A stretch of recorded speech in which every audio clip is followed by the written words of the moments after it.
सुप्रभात छात्र, कैसे हैं आप सभी? ठीक है, पढ़ाई लिखाई चल रही है। देखिए, आज हम बात करेंगे क्लास 6 के लिए समास। देखिए ध्यान से, समास अगर एक शब्द है तो उसका अर्थ क्या होगा? समास अगर एक शब्द है तो उसका अर्थ होगा छोटा, जो कि हम लोग व्याकरणिक भाषा में उसको किस नाम से जानते हैं? शाब्दिक। शब्द योग एक, दोनों मिलकर क्या बना? शाब्दिक। आप बराबर देखते होंगे पाठ्य पुस्तकों में इस बात की चर्चा की जाती है कि अगर यह शाब्दिक का अर्थ क्या होगा, तो शाब्दिक का अर्थ तो शब्द योग एक, मतलब अगर यह एक शब्द है तो इसका अर्थ आप बताइए। हम लोग के सामने है समास। समास का शाब्दिक अर्थ संक्षेप, मतलब छोटा होता है। संक्षेप का अर्थ क्या होगा? छोटा। अब आइए परिभाषा में आते हैं। देखिए, दो या दो से अधिक, ध्यान दीजिएगा, दो या दो से अधिक पद, शब्द नहीं लिखा हुआ है, पद लिखा हुआ है, ठीक है। दो या दो से अधिक पद जब अपने बीच की विभक्ति, अब आपको यहाँ समझने की जरूरत है कि विभक्ति क्या होता है।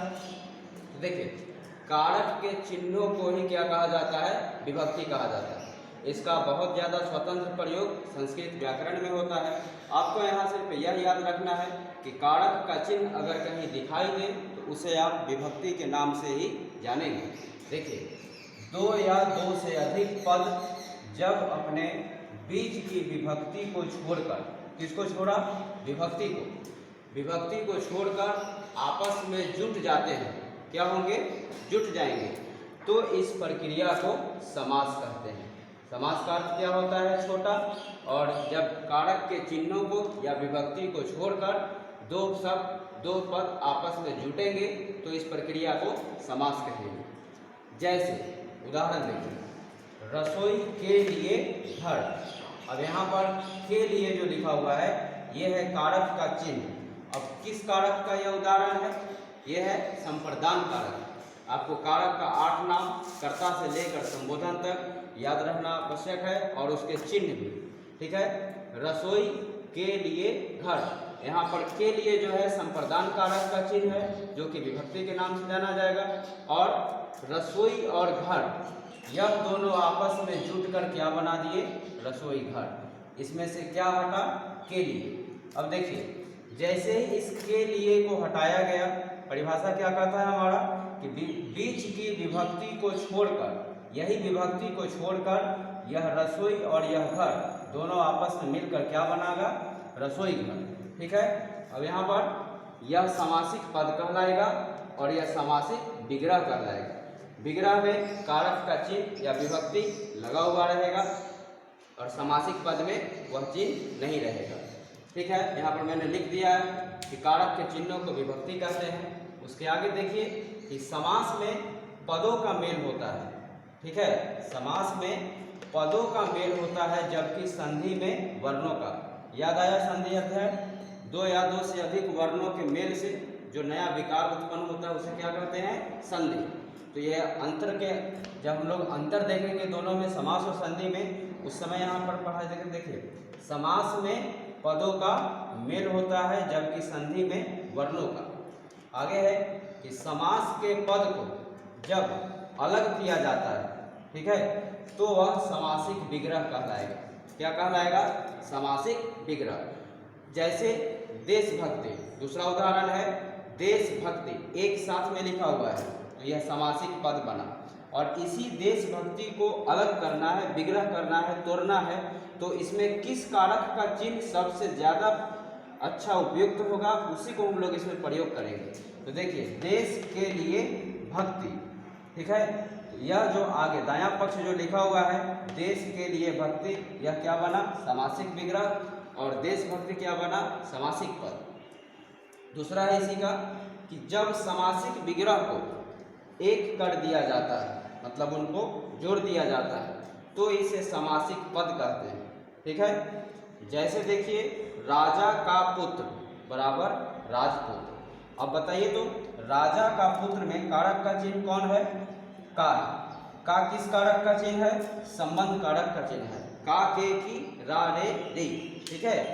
राजा का पुत्र, इसमें से का जो विभक्ति है इसको अगर हटा दिया जाए और यह राजा और पुत्र दोनों को मिला दिया जाए तो क्या बना?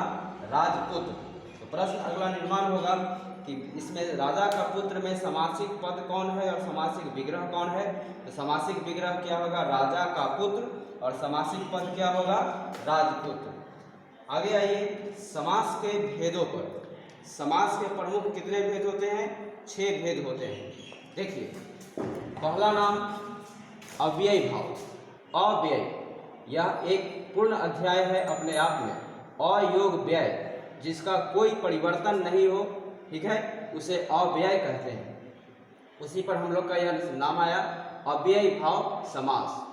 दूसरा है तत्पुरुष, तीसरा है कर्मधारय, चौथा है बहुव्रीहि, पांचवा है द्वंद्व और 6 नंबर द्विगु। मैं इन सभी के बारे में आपको अभी थोड़ा बता दे रहा हूँ, फिर हम लोग इसका भी व्याख्यात्मक रूप देखेंगे। और यहाँ पर एक अन्य में लिखा हुआ है 7 नंबर में नई समास। तो पहला है अव्यय भाव। जिस समास में पहला पद अव्यय हो, पहला पद क्या हो? अव्यय हो। और अव्यय के बारे में पहले जान लीजिए। जैसे इधर अभी हमने बताया था कि इस पूरे समास में आपके लिए कारक चैप्टर जो है, कारक अध्याय बहुत महत्वपूर्ण है। उसी प्रकार अब भेदों में आपको अव्यय चैप्टर, ठीक है, अव्यय अध्याय जो था वह बहुत जरूरी है समझना कि आखिर यह अव्यय होता क्या है।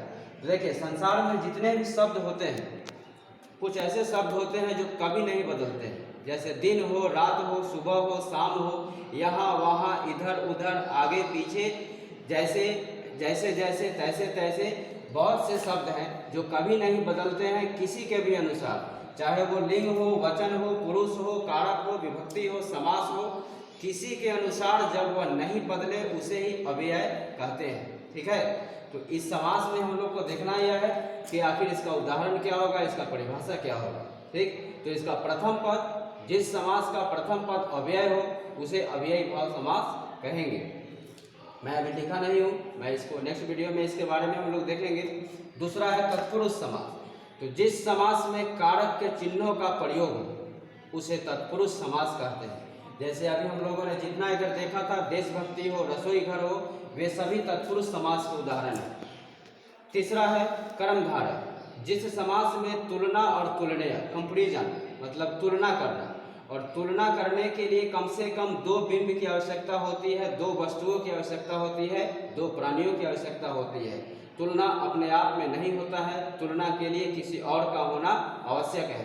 तो जिस समास में उपमा उपमेय, तुलना तुलनीय की व्याख्या हो उसे कर्मधारय समास कहते हैं। जैसे चंद्रमुखी, जिसका मुख चंद्रमा के समान हो, ठीक है, कौन सा समास होगा? कर्मधारय समास। चौथा बहुव्रीहि।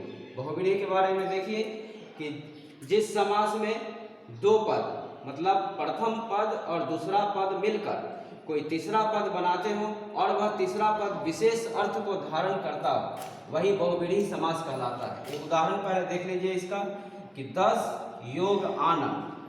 इसमें 10 हो गया पहला पद, आनन हो गया दूसरा पद।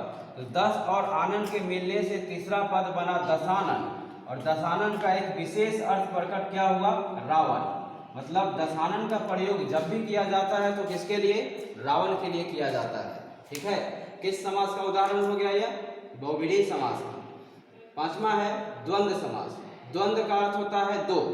किसी जमाने में द्वंद्व युद्ध हुआ करता था, तो द्वंद्व युद्ध में 2 लोग होते थे, आपस में भिड़ते थे। तो देखिए, जिस समास में दोनों पद प्रधान हो उसे द्वंद्व समास कहते हैं। जैसे अमीर गरीब, सुख दुख, इधर उधर।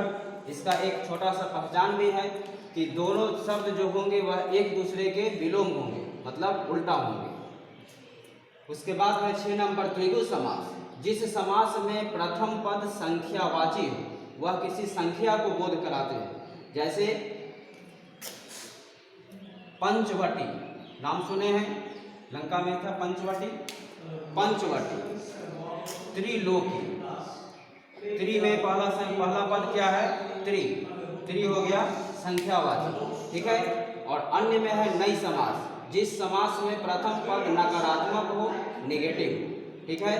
जिस समास में प्रथम पद नकारात्मक हो, मतलब निगेटिव हो, उसे हम लोग नई समास कहते हैं। जैसे अमर, अब अमर में क्या होगा, विग्रह न मर, जो कभी नहीं मरे उसे क्या कहा जाएगा, अमर। तो हम लोगों ने इस वीडियो में समास के बारे में देखा, समास के भेद के बारे में इसके नेक्स्ट वीडियो में देखेंगे। धन्यवाद।